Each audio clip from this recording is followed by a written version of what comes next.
बघा, HTML आणि CSS चा यूज करून वेबसाईट कशी तयार करायची ते बघतोय आपण. त्यासाठी मी एक फोल्डर बनवला, JFSNOB.com CSS नावाचा. त्याच्यामध्ये इमेजेस फोल्डर बनवला. त्याच्यामध्ये लागणाऱ्या सगळ्या इमेजेस मी कॉपी पेस्ट करून ठेवल्या. त्याच्यानंतर हा जो फोल्डर आहे, हा फोल्डर मी राईट क्लिक करून ओपन विथ कोड ऑप्शनवर क्लिक करते. VS कोड मध्ये ह्याला मी ओपन करते.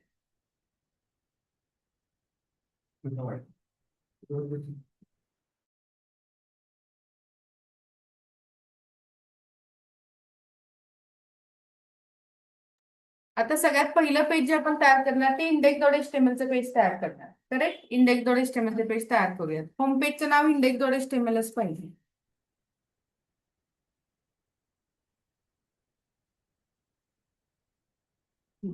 इथं मी डॉक्युमेंट मध्ये देते ई-कॉम वेबसाईट. आता इथं काय करायचं, तर सगळ्यात पहिलं काम आपण एक div class is equal to container घेऊयात. बघा, लेआउट आधी डिसाईड करून घेऊ. मला आधी नेव्हिगेशन बार पाहिजे की ज्याच्यामध्ये लेफ्ट साईडला नाव असेल शॉपचं आणि राईट साईडला मेनूज असतील. होम, मेन, वुमेन, किड्स आणि साइन अप आणि लॉग इन वगैरे ते मेनू असतील. आणि त्याच्यानंतर होम पेजला जस्ट एक मी इमेज दाखवेन, त्याला एखादा अॅनिमेटेड इफेक्ट दाखवेन. इमेजला अॅनिमेटेड इफेक्ट मी त्याला अप्लाय करते अॅनिमेशनचा. देन हा हा CSS चा कोड मला करायचा, म्हणजे HTML चा कोड करायचा आणि त्याला CSS अप्लाय करायचे. मी काम करू आधी, मग नॅव टॅग घेऊयात आपण. नेव्हिगेशन बार हवाय मला. नेव्हिगेशन बार मध्ये इथं मी काय करणार, आधी मी H1 देते, शॉपचं नाव ई-कॉमर्स. हा, देन काय काम करू, हेडर नावाचा टॅग घेऊ. हेडर हेडर नावाचा टॅग आहे HTML5 मध्ये आलेला आहे. हेडर मध्ये तुम्ही काय देता, तर वेबपेजचं हेडर देता. हेडर हा टॅग वेगळा आहे आणि हेड टॅग वेगळा आहे. आपण हेडर टॅग दिला. हेडर मध्ये मी H1 देते. काम करू, हेडर मध्ये H1 देते, ई-कॉमर्स वेबसाईट. आणि त्याच्या आत H1 झाल्यानंतर मग मी नॅव टॅग देते. त्या नॅव मध्ये मला ए टॅग द्यायचा आहे. href is equal to index.html. हो, नेव्हिगेशन बार बनवते. Then href is equal to without CSS चालले असता main.html. इथं main. Then href equal to women.html.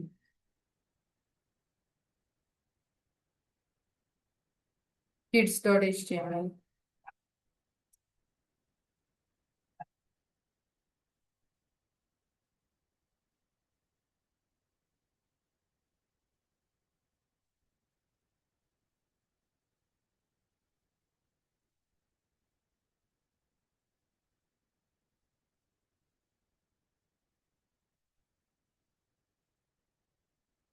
So असा मी नॅव दिला, हेडर दिलाय, त्याच्यात H1 आहे, त्याच्यात नॅव आहे. ओके, हे नेव्हिगेशन हेडरचा कोड झाला. त्याच्यानंतर त्याच्या खाली मी इथं मेन टॅग घेते. Main tag is use to add main content. Main content add करायचं असेल तर, किंवा तुम्ही डिव पण घेऊ शकता. असं काही नाही की मेनच घेतलं पाहिजे, डिव घेतला तरी चालेल. त्याच्यात आता इथं मी IMG घेते.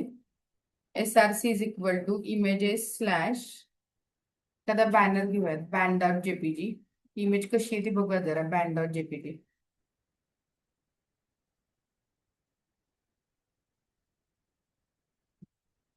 किंवा ही घेऊयात, ऑन शॉप. ही घेऊयात, on shop. On shop dot JPG. तिची विड्थ देते मी 100% आणि हाईट देते 400 px.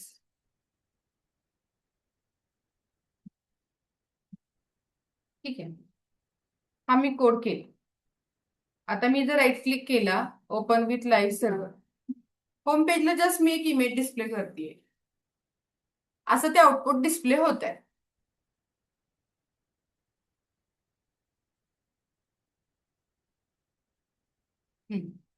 हे असं आउटपुट आलंय. ई कॉमर्स वेबसाईट शब्द नको, नुसतं ई कॉमर्स. विदाउट सीएसएस हे आउटपुट आहे, त्याला सीएसएस ऍड केलेलं नाहीये. हा, आता मी त्याला सीएसएस ऍड करणार. मग मी कोणतं सीएसएस वापरणार? मी एक्सटर्नल सीएसएस वापरणार. एक्सटर्नल सीएसएस, कारण मला ती एक सीएसएस मिनी फाईल्सला कनेक्ट करायची आहे ना. मग मी काय करणार, एक सेपरेट फाईल बनवणार, स्टाईल्स डॉट सीएसएस नावाचं. हे सगळं इमेजेस फोल्डरच्या बाहेर चाललंय बरं का. Styles dot CSS. Style dot CSS मध्ये सगळ्यात पहिलं काम करायचं की सगळे जे टॅग आहेत, ऑल टॅग, सगळ्या टॅगला पॅडिंग 0 करायचं, मार्जिन 0 करायचं, आणि बॉक्स सायझिंग प्रॉपर्टी मी काल सांगितली होती बघा, की आपल्याला विड्थ आणि हाईट सेट करायची असेल तर आपण बॉर्डर बॉक्सला कन्सिडर करून विड्थ हाईट सेट करायची. मग बॉक्स सायझिंग सगळ्या टॅगला हे सेट करायचे. मग मला सांगा, सगळ्याच टॅगला जर मला काही सेटिंग करायचं असेल तर कुठला सिलेक्टर वापरतात सीएसएस मध्ये? कुठला सिलेक्टर? Star selector. त्याला युनिव्हर्सल सिलेक्टर म्हणतात. युनिव्हर्सल सिलेक्टरला तुम्ही जे देता ते सगळ्या टॅगला अप्लिकेबल होतं. म्हणजे मी इथं स्टार देणार आणि ओपनिंग क्लोजिंग कर्ली मध्ये इथं त्याला म्हणणार मार्जिन 0, पॅडिंग 0, आणि बॉक्स सायझिंग बॉर्डर बॉक्स. आणि फॉन्ट फॅमिली जर तुम्हाला द्यायची असेल तर तुम्ही इथं फॉन्ट फॅमिली देऊ शकता.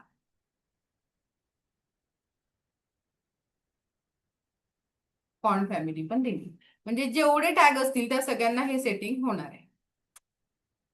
ठीक आहे. ओके. आता त्याच्यानंतर मग मी जो हेडर आहे बघा, हेडर टॅग आहे ना, त्या हेडर टॅगला सेटिंग करणार. हेडरला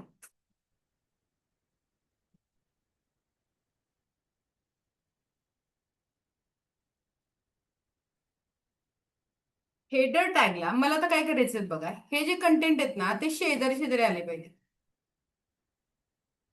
म्हणजे हे H1 आणि हा ड्यू टॅग शेजारी शेजारी आला. तर मी डिस्प्ले प्रॉपर्टी फ्लेक्सला सेट करणार. काल सांगितलं होतं बघा, डिस्प्ले फ्लेक्स केलं तर ते कंटेंट त्याच्यातले शेजारी शेजारी येत. डिस्प्ले प्रॉपर्टी मी फ्लेक्सला सेट कर. फ्लेक्स. हम्म.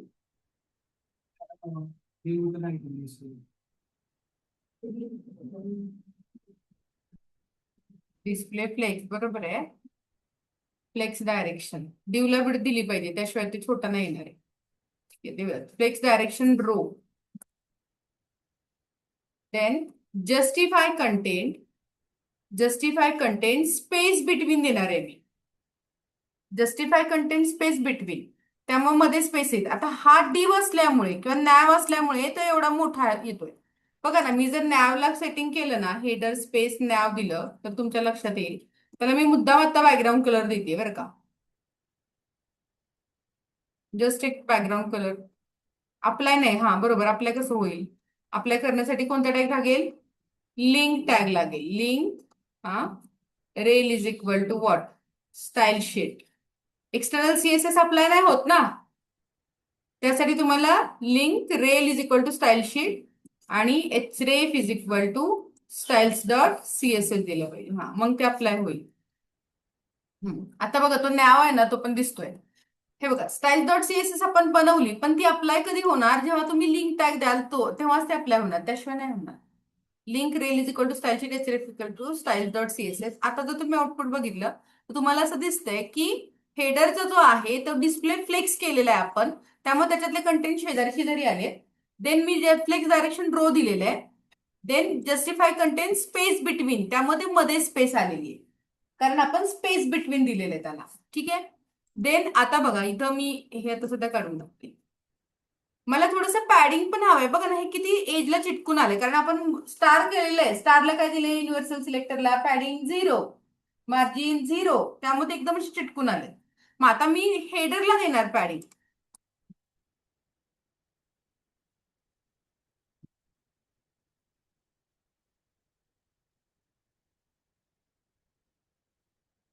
Ten px. आणि अलाइन आयटम्स प्रॉपर्टी यूज करणार आहे. अलाइन आयटम्स, आयटम सगळे सेंटरला अलाइन झाले बघा, नाहीतर हे वरती गेलं होतं. अलाइन आयटम म्हणजे व्हर्टिकल अलाइनमेंट असते त्यांची. व्हर्टिकल बघा ना, मी जेव्हा अलाईन आयटम नव्हते दिले तेव्हा तो नॅव आहे ना वरती गेला होता. हे बघा वरती होता.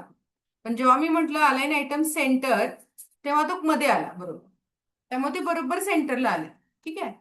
देन आता मला हा जो हेडर आहे ना त्याला बॅकग्राऊंड कलर द्यायचा आहे.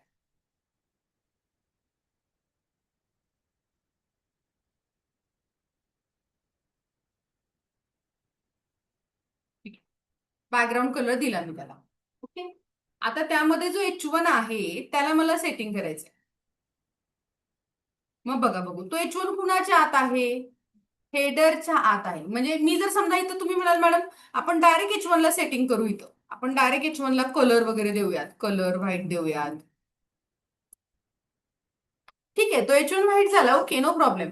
पण या पेजवर जेवढे H1 असतील, समजा त्या इमेजच्या आधी पण मला H1 द्यायचं असेल तर, वेलकम टू अवर साईट असं H1 द्यायचं असेल तर इमेजच्या आधी, तर तो पण व्हाईट येईल बघा. आहे तो आलाय. फक्त तो व्हाईट असणार आहे. कुठे गेला इथे बघा. पण तो व्हाईट झाला. मग मला तसं नकोय ना. मला काय करायचंय की फक्त जो H1 ड्यू त्या हेडरच्या आत आहे ना त्यालाच फक्त सेटिंग करायचंय. जो H1 कुणाच्या आत आहे? हेडरच्या आत. कुठला सिलेक्टर वापरावा लागेल मला तुम्ही सांगायचंय. जो H1 हेडरच्या आत आहे, सिलेक्टर वाचा आणि मला तुम्ही सांगायचंय. आपल्याला सेटिंग करायचंय. जो H1 कुणाच्या आत आहे? हेडरच्या आत आहे. मग मी चाइल्ड सिलेक्टर वापरणार. त्यासाठी चाइल्ड सिलेक्टर असतात. मग चाइल्ड सिलेक्टर कसं दिलं जातं? पॅरेंटचं नाव स्पेस चाइल्डचं नाव.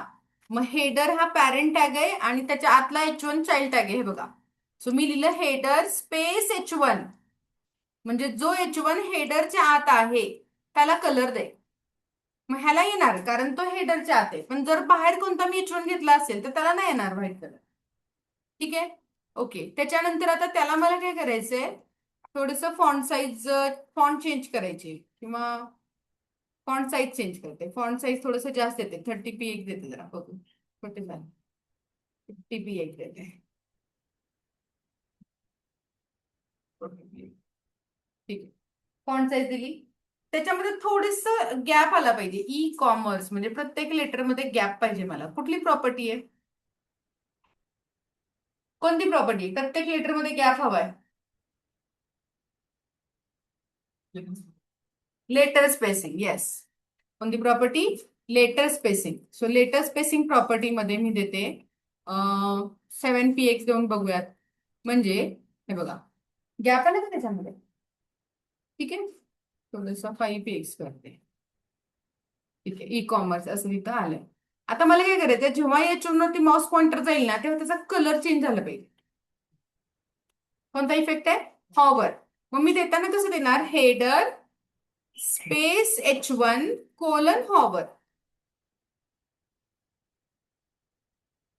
म्हणजे जेव्हा त्याच्यावरती H1 वरती माउस पॉइंटर जाईल तेव्हा कलर करते रेड. नाही तो दिसत नाहीये. ग्रे करते, ग्रे.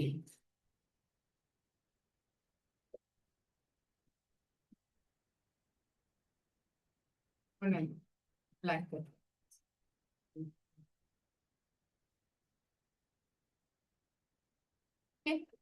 सो जेव्हा माउस पॉइंटर त्याच्यावर जाईल तेव्हा ते काय होईल, असा कलर चेंज करेल. ओके. आणि मला त्याच्यावरती माउस पॉइंटर गेला की कर्सर पाहिजे. म्हणजे माउस पॉइंटर जर त्याच्यावरती गेला तर कर्सर पॉइंटर असं लिहायचं. म्हणजे त्याच्यावरती हँडशेप येतो. हे बघा हँडशेप आला का? त्याला शॅडो पण देता येईल H1 ला. शॅडो आणण्यासाठी कुठली प्रॉपर्टी सांगितली होती? शॅडो साठी कोणती प्रॉपर्टी आहे? कोणती प्रॉपर्टी शिकवली काल? टेक्स्ट प्रॉपर्टी मध्ये होती बघा. टेक्स्ट शॅडो कोणती प्रॉपर्टी आहे? Text shadow. कोणत्या कोणत्या व्हॅल्यू आहेत त्याच्या? सॉलिड, सॉरी, कलर आणि XYZ. कलर देते ग्रे. ग्रे कलरची शॅडो पाहिजे मला. XYZ देते 5 px, 5 px, 5 px. शॅडो दिसत नाहीये. व्हाईट कलरची शॅडो देते.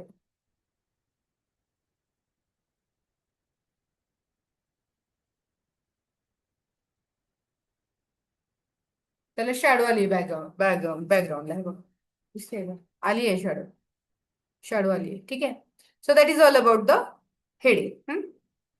त्याच्यानंतर आता मला ह्या नॅवला काम करायचं, या नॅववरती काम करायचं. हायपरलिंक तर अशा नको मला. तो नॅव कुणाच्या हात आहे? हेडरच्या हात आहे ना. बघा ना, नॅव कुणाच्या हात आहे? हेडरच्या हात आहे. म्हणजे त्याला पण आपल्याला काय कोड करावं लागेल? जर नॅव हेडरच्या हात असेल, चाइल्ड सिलेक्टर, त्याला पण काय वापरावं लागेल? Child selector. So header space nav. त्याला पण मी करते display flex.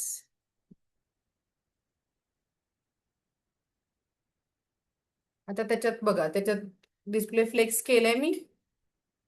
Flex direction row, then justify content, space around check करूयात. स्पेस बिटवीन,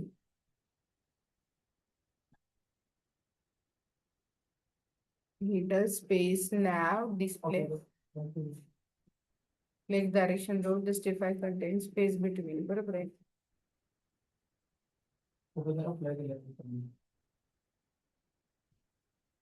नाही, हेडरच्या आतच आहे तिथं.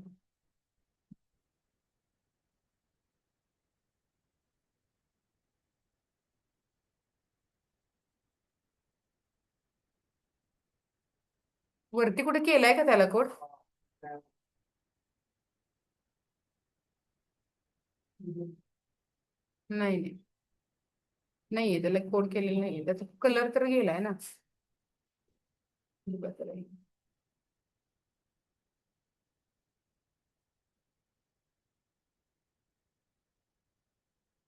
विड्थ देऊयात. काम करू, flex:1 देऊ. flex:1 चा अर्थ काय होतो? तर रिमेनिंग सगळी स्पेस तो वापरणार. flex:1 म्हणजे खूपच गॅप येतो, नको. flex:1 नको, त्याला विड्थच देऊया डायरेक्ट. विड्थ देऊया त्याला 50%, 50%. 50 पण नको, 40%. त्या विड्थ मध्ये ते गॅप वाढला बघा. 30% देऊया आता. ठीक आहे. हाईट त्याला काय झालं माहितीये का? विड्थ दिली नव्हती, त्यामुळे ते जेवढे कंटेंट आहे तेवढा छोटा राहिला होता, आणि त्याला तुम्ही डिस्प्ले फ्लेक्स करत होता, मग तिथल्या तिथंच ते सेटिंग होत होतं. जेव्हा आपण त्याला विड्थ दिली तेव्हा तो मोठा झाला ना. मग आता त्याला स्पेस मिळाली की तो डिस्प्ले फ्लेक्स दाखवू शकेल, जस्टिफाय कंटेंट स्पेस बिटवीन करू शकेल. ते येत आहेत बघा. आता मला फक्त काय करायचंय, राईटला ते खूपच गेले, तर इथून थोडासा गॅप वाढवायचा आहे. तर मग मी पॅडिंग देणार, त्याला पॅडिंग राईट देणार मी. म्हणजे तो राईट साईडनं आत सरकेल. हे बघा, सरकलं का? पॅडिंग राईट करतेय म्हणजे मी तो राईट साईडने आत सरकतोय. हे बघा. ओके, सो नॅववरचं सेटिंग झालं.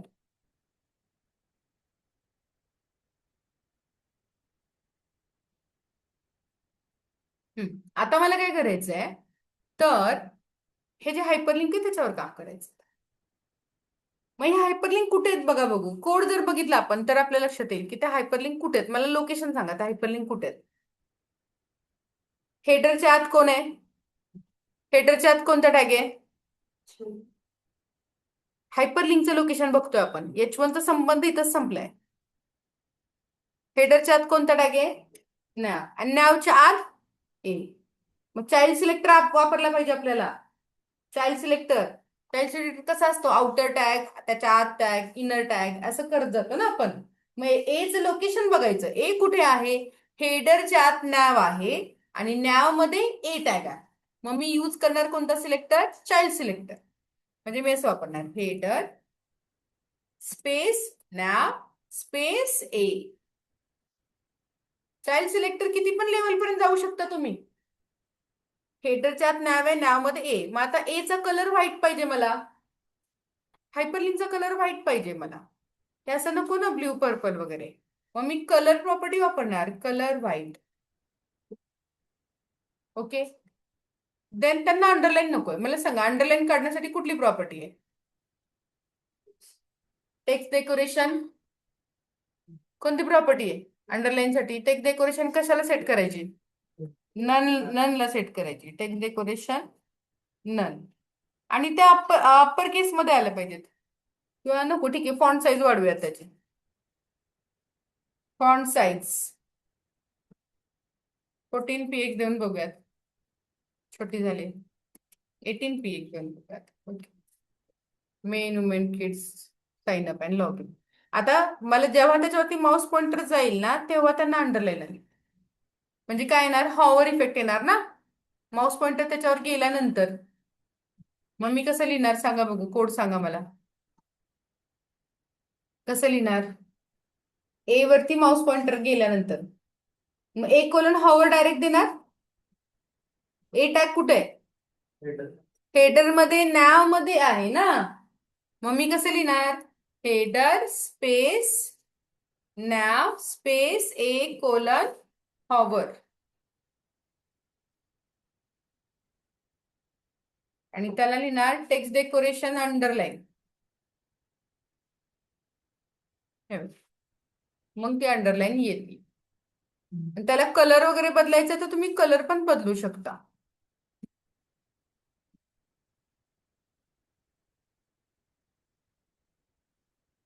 ओके. पण ऍक्च्युली आहे ना, हे अंडरलाईनच्या ऐवजी आहे ना बॉर्डर बॉटम वापरली जाते त्याच्याऐवजी. बॉर्डर बॉटम खाली बॉर्डर द्यायची. सॉरी. येलो. हा, आणि कलर पण येलो झाला पाहिजे. बघा बघू. पण ती बॉर्डर एकदम चिटकून येते त्याला. पॅडिंग द्यायचं त्याला, पॅडिंग. ए टॅगलाच पॅडिंग द्यायचं, पॅडिंग बॉटम खालचं पॅडिंग द्यायचं बरं का. 10 px. नको पण ते बॉर्डर दिली तर हात आहे लावू दे. टेक्स्ट डेकोरेशन हेच करूयात, अंडरलाईनच करूयात.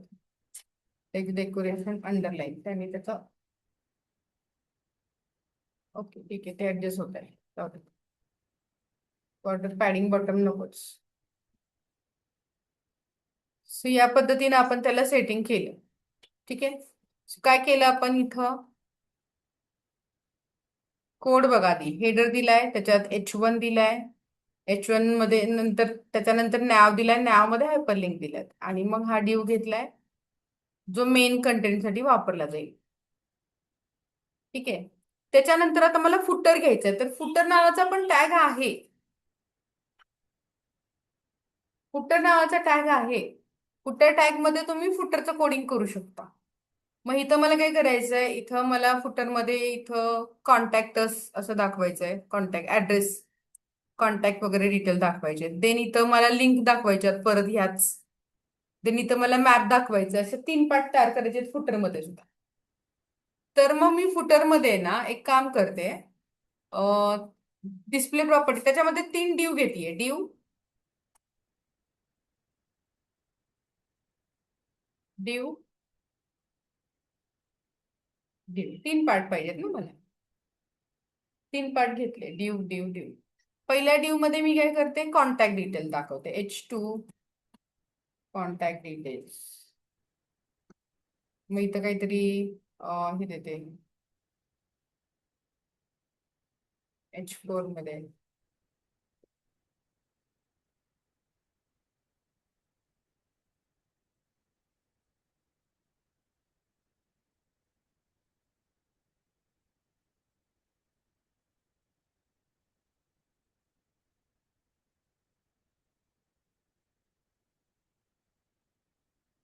आयकॉन पाहिजेत मला, इथं फोनचा आयकॉन पाहिजे.